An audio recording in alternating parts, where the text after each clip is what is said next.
હળવદના સાપકડા પાસે આવેલી નર્મદા કેનાલ હાલ રામ ભરોસે હોય તેમ લાગી રહ્યું છે. ઓવરલોડ ડમ્પરોની અવરજવરને કારણે કેનાલની દિવાલો અને પાળામાં મોટી તિરાડો પડી ગઈ છે, જેનાથી કેનાલ ક્ષતિગ્રસ્ત બની છે. નર્મદાનું પાણી છોડતા પહેલા જાળવણી અને રિપેરિંગ કરવામાં તંત્રની ગંભીર બેદરકારી સામે આવતા ખેડૂતોમાં ભારે રોષ જોવા મળી રહ્યો છે. જો તાત્કાલિક સમારકામ કરવામાં નહીં આવે તો કેનાલ તૂટવાની અને હજારો વીઘા ખેતીલાયક જમીન પાણીમાં ગરકાવ થવાની ભીતિ સેવાઈ રહી છે.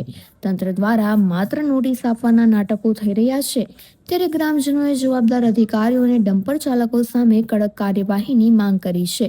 નર્મદા નિગમના અધિકારી મયુર રાવલે આ અંગે યોગ્ય તપાસ કરી તાત્કાલિક પગલાં ભરવા જોઈએ તેવી લોક માંગ ઉઠી છે.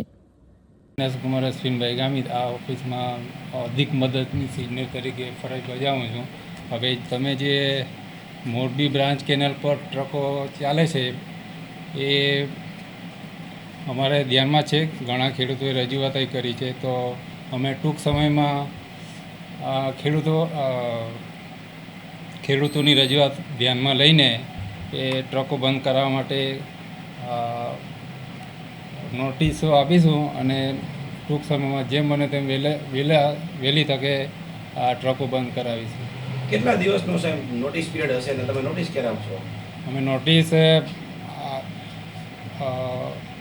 2-3 દિવસમાં નોટિસો આપી દઈશું અને અઠવાડિયાની અંદર એક ટ્રકો બંધ થાય એ રીતના નોટિસમાં રજૂઆત કરે. ડમ્પરના લીધે હાલ તો કેનાલમાં પણ ખાસું ડેમેજ થયું છે, તો એના ઉપર કોઈ નિંદનાત્મક કાર્યવાહી થશે કે કેમ?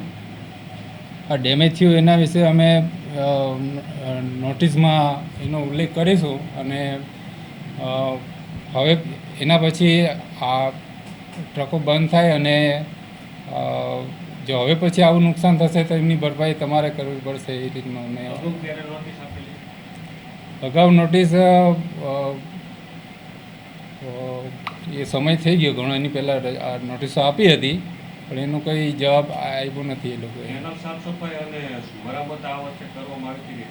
આ કેનાલ સાફ સફાઈ તો અત્યારે જ સાફ સફાઈ થઈ છે અને પાણી ચાલે છે અત્યારે કેનાલમાં.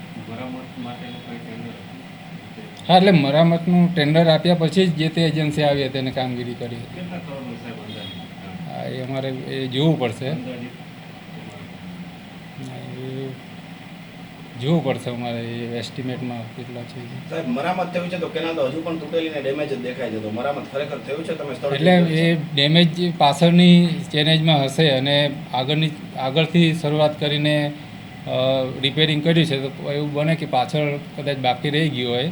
તો તમે સાહેબ સ્થળ વિઝિટ કરી હશે કે બિલ એમનામ જ પાસ કરી દીધું હશે? ના, હજી તો અત્યારે સાફ સફાઈ થઈ અને રિપેરિંગ થયું છે, એનું હજુ બિલિંગ ને એ બધું હજુ બાકી છે.